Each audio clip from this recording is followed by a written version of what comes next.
South Sudan's People's Defense Forces and the White Army are accused of being involved in new clashes on Wednesday and Thursday in Upper Nile State's Nasir County.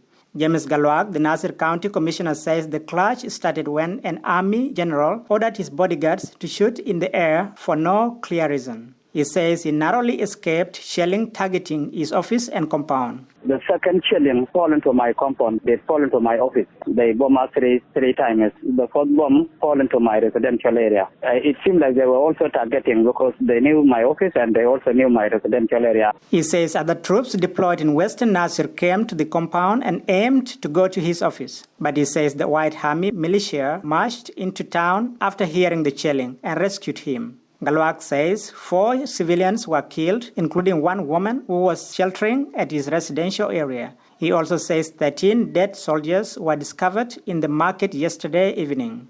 Galwak says more than 20,000 civilians have been displaced to neighboring Payams and are sheltering under trees. He says there isn't enough food and there are concerns of possible disease outbreaks. Paul Ruot, former Nasir County Health Director, says 16 civilians were wounded and several children got lost. The situation is worse now because till now this is the rain season. But the community during the fighting was they are going through water, even the children. Some women, they lost their children. They don't know where they are going. So it is very bad situation during that time. Ruot says the solution to the clashes is to move the soldiers in Nasir County to another location and bring in replacement troops. Lam Lul is the coordinator for Nasir County's Relief and Rehabilitation Commission, or RRC. The surprise was about the one who started shooting at the civilian. And then when the shooting was started at those who reached market, and then those who remained behind start also shooting. It means like they planned to have that act without knowing exactly what this is. Lul Rai Kong, South Sudan's People's Defense Forces spokesperson, confirmed that 13 soldiers were killed and 7 wounded. He says the clash was not politically motivated.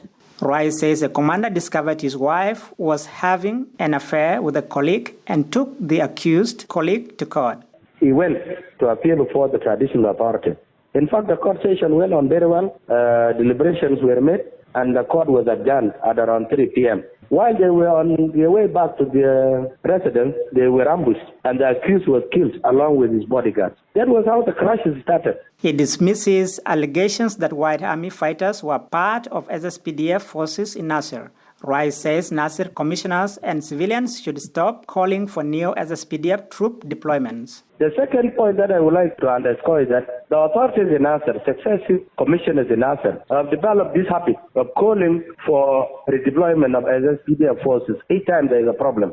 It is not their business to keep on calling for a deployment of every force that they are deployed. The force that we have in Nasir, they were redeployed, I think, less than a year ago. He adds that the army commander in Nasir County should address why there was shelling in civilian areas, including the commissioner's residence. He also warned civilians against shooting at the army to avoid more clashes. There have been several clashes between the army and civilians. In February, the SSPDF sent a team to Nasir to investigate clashes in the county. For VOA News, I am Mamer Abraham Kuot, reporting from Upper Nile State's capital, Malakal.